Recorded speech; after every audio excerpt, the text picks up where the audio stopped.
Scottish highlands में Jimmy अपनी बहनों और कजिन्स के साथ बैठकर टीवी देख रहा होता है। तभी अचानक बाहर तेज सायरन बजने लगता है। उसकी आंटी घबराकर दरवाजा बंद कर देती है और बच्चों को कमरे में ही रुकने को कहती है। बाहर फैली अफरा तफरी और चीख पुकार की आवाजें सुनकर बच्चे डर जाते हैं। जिमी अपने पापा को आवाज देने के लिए दरवाजे के पास जाता ही है कि तभी दरवाजा जोर जोर से हिलने लगता है। अगले ही पल दरवाजा तोड़ दिया जाता है और ज़ॉम्बी जैसे दिखने वाले इन्फेक्टेड कमरे में घुस आते हैं।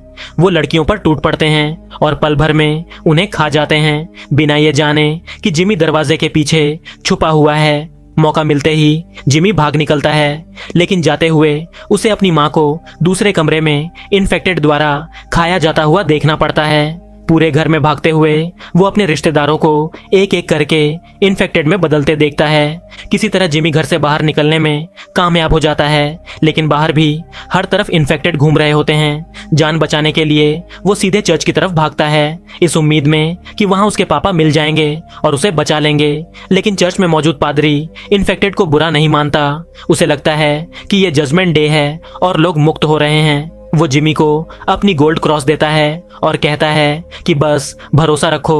उसी पल इन्फेक्टेड खिड़कियां तोड़कर चर्च में घुस आते हैं। जिमी वहां से भाग जाता है, लेकिन उसके पापा पीछे ही रह जाते हैं, क्योंकि वो सच में मानते हैं कि ये सब मुक्ति का रास्ता है। कुछ ही सेकंड में इन्फेक्टेड उन पर टूट पड़ते हैं और उन्हें भी काट कर इन्फेक्टेड बना देते हैं।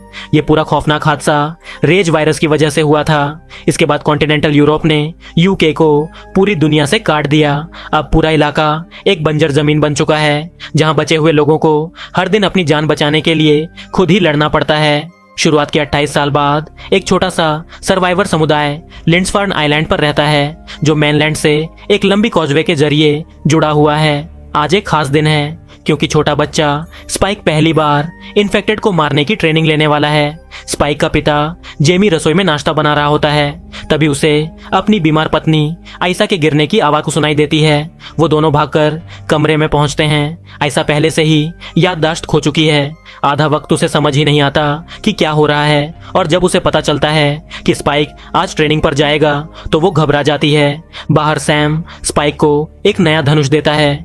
जैसे ही वो लोग शहर से बाहर निकलते हैं, हर कोई स्पाइक का हौसला बढ़ाता है। टाउन गेट पर जेनी उसे आखिरी नियम याद दिलाती है, जो बाहर जाएगा वापस आ सकता है, लेकिन अगर कोई वापस नहीं आया तो उसके लिए कोई नहीं जाएगा। इसके बाद स्पाइक और जैमे कॉजवे पार करके मेनलैंड पहुंचते हैं। रास्ते में जैमे पुराने जमाने की बातें बताता है, जिन्हें सुनकर स्पाइक हैरान रह जाता है। उसे यकीन ही नहीं होता कि कभी लोग समुद्र से दूर भी रहा करते थे। जंगल में पहुंचकर उन्हें एक धीरे धीरे चलने वाला इन्फेक्टेड दिखता है, जिसकी पीठ पर एक पक्षी बैठा होता है। जब वो जमीन पर रुककर कीड़े खाने लगता है, स्पाइक धनुष से तीर चलाता है। तीर सीधा उसकी गर्दन में लगता है और इन्फेक्टेड वहीं मर जाता है। तभी पीछे से एक और इन्फेक्टेड आ जाता है, जिसे जैमे भी तीर से मार देता है। इन आवाजों से आसपास और इन्फेक्टेड आकर्षित हो जाते हैं। जैमे उनमें से 2 को खत्म कर देता है, लेकिन स्पाइक एक को छोड़ देने की बात करता है। जैमे को अपने बेटे पर गर्व होता है, मगर स्पाइक के मन में पहली हत्या का एक अजीब सा डर बैठ जाता है। आगे बढ़ते हुए जंगल में उन्हें एक छोड़ा हुआ घर मिलता है, जहां एक इन्फेक्टेड उल्टा लटका होता है और उसकी पीठ पर कुछ अक्षर उकेरे हुए होते हैं। जैमे बताता है कि किसी ने उसे इंसान रहते हुए पकड़कर ऐसे ही छोड़ दिया होगा और वो धीरे धीरे इन्फेक्टेड बन गया। जैमे स्पाइक से कहता है कि उसे मार दे, लेकिन स्पाइक डर के मारे हिम्मत नहीं जुटा पाता। तभी वो मरा हुआ इन्फेक्टेड खुद को छुड़ाकर उन पर गिर पड़ता है। घबराकर स्पाइक तीर चला देता है, जो सीधे उसके सिर में लगता है और उसे मार देता है। जब वो आगे चलते हैं, स्पाइक एक आधा खा हुआ जानवर देखता है। ऊपर पेड़ पर उसका सिर और रीढ़ अटकी हुई मिलती है। ये देखकर जैमे पहली बार घबरा जाता है और कहता है ये सिर्फ अल्फा इन्फेक्टेड कर सकता है। वो स्पाइक को बिल्कुल आवाज न करने की हिदायत देता है, लेकिन जैसे ही वो मैदान में पहुंचते हैं, उनका डर सच साबित हो जाता है। सामने एक पूरा झुंड होता है और उनके साथ उनका अल्फा नेता भी। दोनों जान बचाकर वापस जंगल की तरफ भागते हैं। भागते भागते जेमी स्पाइक को सिखाता रहता है कि चलते हुए निशाना कैसे लगाना है। आखिरकार वो उसी छोड़े हुए घर में पहुंचते हैं और अटारी में चढ़कर छिप जाते हैं। घंटों बीत जाते हैं, लेकिन अल्फा आसपास ही मंडराता रहता है। स्पाइक को अपनी नाकामियों का अपराध बोध होता है, लेकिन जैमे उसे गले लगाकर कहता है आज तुमने बहुत अच्छा किया। रात में स्पाइक एक अजीब सपना देखता है जिसमें उसकी माँ पानी में डूब रही होती है, लेकिन यह सपना नहीं होता। पूरा घर जोर जोर से हिल रहा होता है। जैमे उसे जगाता है और दोनों तेजी से बाहर भागते हैं। ठीक उसी पल जब पूरा घर ढह जाता है।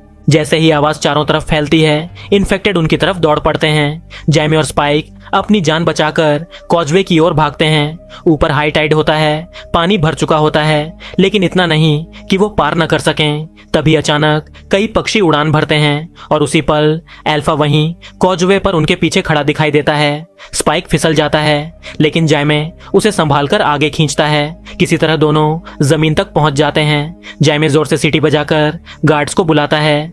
गार्ड लाइट्स अल्फा पर पड़ती हैं और उसे रोकने के लिए तीर चलाए जाते हैं। अल्फा संभल जाता है तो एक जलता हुआ तीर छोड़ा जाता है जो सीधे उसके शरीर में लगता है। अल्फा गिर जाता है और वहीं ढेर हो जाता है। जैमी स्पाइक को खींचकर गेट के अंदर ले जाता है। अंदर पहुंचते ही लोग स्पाइक का पहला इन्फेक्टेड मारने का जश्न मनाने लगते हैं, लेकिन स्पाइक को इतनी हिंसा का जश्न बिल्कुल अच्छा नहीं लगता। जब लोग उसे कुर्सी पर उठाकर शराब पिलाने लगते हैं तो स्पाइक सब कुछ छोड़कर बाहर निकल जाता है और उल्टी कर देता है। उसी वक्त उसकी नजर दूर जाती है, जहां वो जैमे को एक दूसरी औरत के साथ छुपते छुपाते घूमते हुए देख लेता है। अपने पिता को किसी और औरत के साथ देखकर स्पाइक का दिल टूट जाता है। स्पाइक घर लौटता है, जहां सैम बीमार आयशा का ख्याल रख रहा होता है। स्पाइक उसे पूरे दिन की कहानी सुनाता है और फिर पूछता है कि कल उसने जो आग देखी थी वो क्या थी। सैम बताता है कि शायद वो डॉक्टर केल्सन के कामों में से एक था और जैमी कभी उसके बारे में बात नहीं करता। जरूर कोई वजह है, लेकिन सैम इससे ज्यादा कुछ नहीं बताता। अगली सुबह आयशा भयंकर सिरदर्द के साथ उठती है और दवा मांगती है। स्पाइक को नहीं पता कि दवाइयां कहाँ रखी हैं। इसी बीच जैमे घर लौट आता है, लेकिन स्पाइक उससे नजरें मिलाना भी पसंद नहीं करता और गुस्से में कमरे से बाहर निकल जाता है। थोड़ी देर बाद स्पाइक की हिम्मत जुटाकर जैमी से पूछता है कि उसने केल्सन को आयशा को देखने के लिए क्यों नहीं बुलाया। जैमी गहरी सांस लेकर बताता है कि केल्सन कई साल पहले पागल हो चुका है। फिर वो 15 साल पहले की उस खौफनाक घटना के बारे में बताता है जब वो और उसकी टीम केल्सन को ढूंढने गए थे। वो लोग एक बड़े मैदान में पहुंचे थे जहां हजारों लाशें करीने से लाइन में सजी हुई थीं और बीच में एक विशाल आग जल रही थी। केल्सन उन लाशों को उठाकर आग में डाल रहा था और टीम को देखकर मुस्कुराते हुए हाथ हिला रहा था। उस डरावने नजारे को देखकर सब लोग वहां से जान बचाकर भाग गए थे। स्पाइक जिद में आकर कहता है, माँ को मदद चाहिए, तुम कुछ नहीं कर रहे और तुम खुद किसी और से मिल रहे हो। ये सुनते ही जैमे गुस्से में उसे थप्पड़ मार देता है। अगले ही पल उसके चेहरे पर पछतावा साफ दिखने लगता है। स्पाइक रोता हुआ ऊपर भाग जाता है और अपनी माँ के पास बैठ जाता है। जैमे भी पीछे आता है, लेकिन स्पाइक चाकू उठाकर चेतावनी देता है, हमसे दूर रहो। जैमे आसानी से उससे चाकू छीन सकता था, लेकिन वो हालात को और बिगाड़ना नहीं चाहता। वो चाकू वापस स्पाइक के हाथ में दे देता है और चुपचाप घर से बाहर चला जाता है। कुछ देर बाद स्पाइक चुपके से एक अस्तबल में आग लगा देता है। फिर वो दौड़कर गार्ड्स के पास जाता है और बताता है कि शहर में आग लग गई है और सबकी मदद की जरूरत है। वो ये भी कहता है कि जब तक सब लोग आग बुझाने जाते हैं वो अकेले चौकसी करेगा।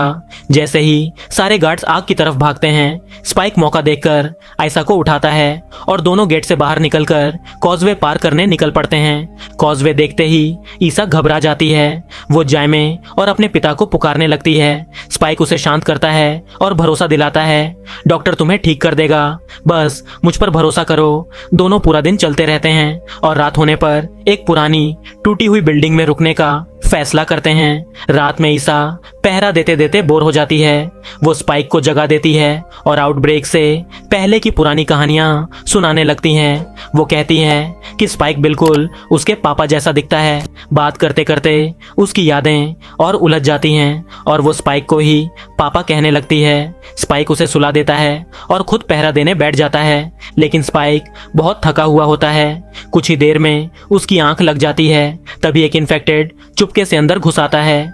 वो स्पाइक के जूते के फीते चबाने लगता है, लेकिन जब उसे लगता है कि ये कीड़े नहीं हैं तो वो उन्हें थूक देता है। फिर वो धीरे धीरे स्पाइक के चेहरे के बिल्कुल पास आ जाता है।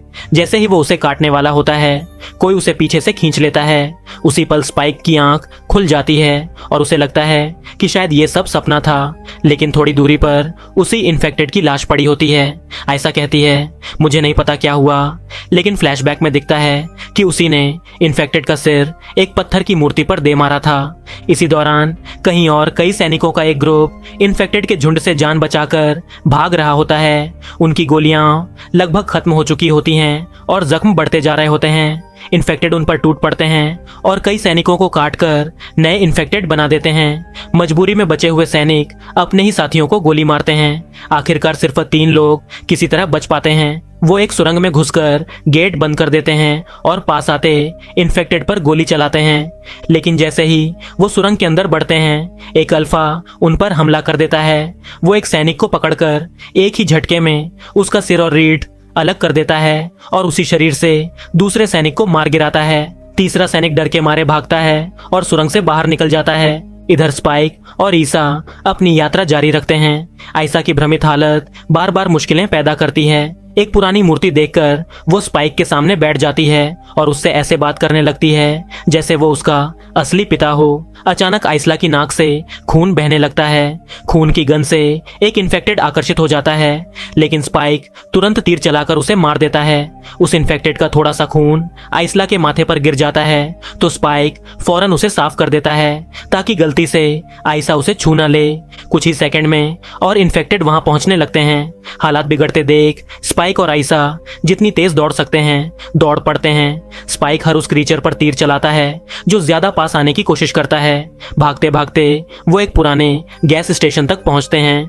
कई कोशिशों के बाद किसी तरह दरवाजा खोलकर अंदर घुसते हैं, लेकिन अंदर गैस इतनी भरी होती है कि सांस लेना मुश्किल हो जाता है। इन्फेक्टेड भी उनके पीछे अंदर घुस आते हैं, इसलिए दोनों को बिना रुके आगे भागते रहना पड़ता है। स्पाइक रास्ते में पड़ी चीजें उठाकर क्रीचर्स पर फेंकता है ताकि वो थोड़े धीमे पड़ जाए, लेकिन इन्फेक्टेड की संख्या लगातार बढ़ती जाती है और आखिरकार दोनों एक डेड एंड में फंस जाते हैं। तभी ऊपर की तरफ एक हैच खुलता है और एक सोल्जर एरिक उन्हें जल्दी से छुपने का इशारा करता है। वो इन्फेक्टेड पर गोलियां चलाने लगता है। गैस की वजह से एक जबरदस्त धमाका होता है और आग सभी क्रीचर्स को जला देती है। स्पाइक और ईसा अच्छे से छुपे होते हैं, इसलिए बच जाते हैं। मौका मिलते ही तीनों बाहर निकलते हैं। ईसा उल्टी करती है और सिर पकड़कर बैठ जाती है। एरिक उनसे बात करने आता है, लेकिन जब स्पाइक रास्ता बताने में असमर्थ रहता है तो एरिक घबरा जाता है। आखिर वो तय करता है कि वो दोनों के साथ चलेगा और यहाँ तक कि